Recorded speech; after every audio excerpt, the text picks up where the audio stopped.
Her vaxtınız xeyir olsun əziz izləyicilərim. Bir zamanlar yaşayan bir atanın 6 kızı var imiş. Bu kızlar olduqca bu pişirmiş. Deyirmiş benim Allah niye kız verib, Allah'a asi olurmuş. Ancaq ürəyində asi olurmuş da. Ancaq kızlarını, balalarını çox sevirmiş. Həmişə onlar bağrına basırmış, sevəliyirmiş. Qonum qonşunun tənqidindən, qonum qonşunun sözündən, söhbətindən bu təngə gəlib. İşte o ki, hamı deyirmiş bunun, niyə qızı olur, 6 kızı var, nə bir söhbət.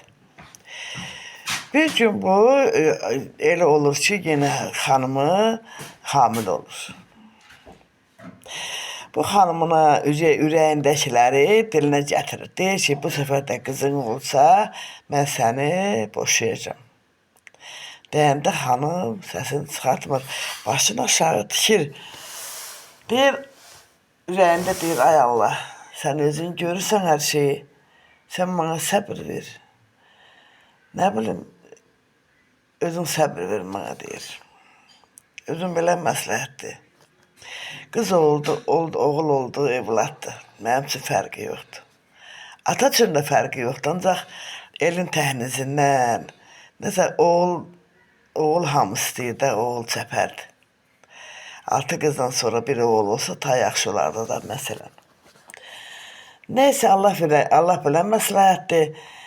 Bu bir gün bu fikirlərlə yatanda yuxusunda qəribə yuxu görür.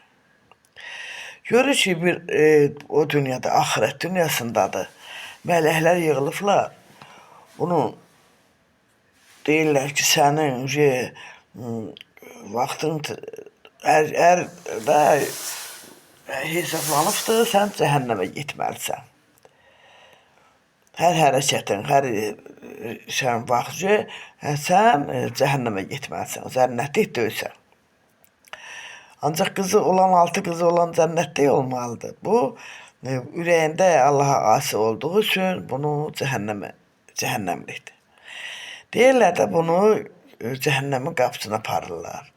Cəhənnəmin qapısına gedəndə görür ki, bir dənə qız uşağıdır. Orada əlini açıb ağlayır ki, yox, mən atamı qoymaram cəhənnəmə getməyə. Deyəndə mələklər qalır belə, qapı örtülür, bu kişi cəhənnəmə getmir. İkinci qapıya aparırlar. İkinci qapıda da yenə bir qız çocuğu əlini açır ağlaya ki, mən atamı qoymaram cəhənnəmə getməyə. Belə bunlar 6 qapıya gedirlər. 6 qız çocuğu durub qapının ağzında bu kişini cəhənnəmə qoymurlar getməyə. Bunları bu yuxuda görür. 7-ci qapıya mələk gəlir, deyir ki, ay ata, sən bu qızları olduqca pis olubsan, asi olubsan, ancaq ürəyində çox sevibsən, onlar da səni çox seviblər. Ancaq görürsənmi səni onlar cəhənnəmdən qoymadılar getməyə. İndi gəl 7-ci qapıya gəl. Sən cəhənnəmə getməlisən mütləq. Sən cəhənnəmliksən.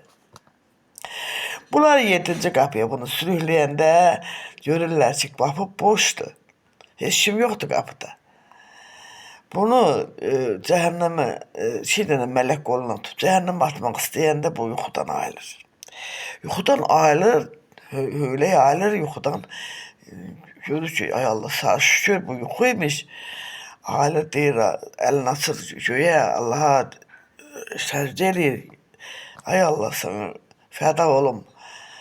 Mənim bir dənə də mənə qız çocuğu ver.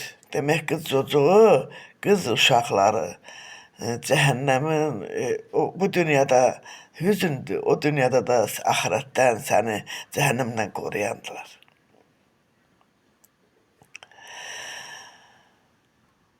Ondan sonra balalarını tata sevməyə başlayır, tata çox istəyir balalarını, yoldaşına heç bir söz demir, mehriban olur. Deyib görür ki, Allaha xoş getməyib bunun hərəkətləri. İndi əziz izləyicilərim, evlad olsun, qız olsun, oğul olsun, pis oğuldansa, oğul düşman çəpərdir. Oğul da olsa yaxşıdır. Pis qızdansa, pis evladdansa, nə qız olsun, nə oğul olsun. Başı aşağı eləyən qız. Namuslu qız, qurban olum namuslu qızlarımıza. Başı aşağı eləyən evlat, oğul oldu, qız oldu. Allah ataya, anaya qismət eləməsin. Dinlədiyiniz üçün təşəkkür edirəm. Mənə bəyənin, bir də rəy yazın, ürəyinizdən keçəni yazın. Mənim qəbuldur. Sağ olun, təşəkkür edirəm dinlədiyiniz.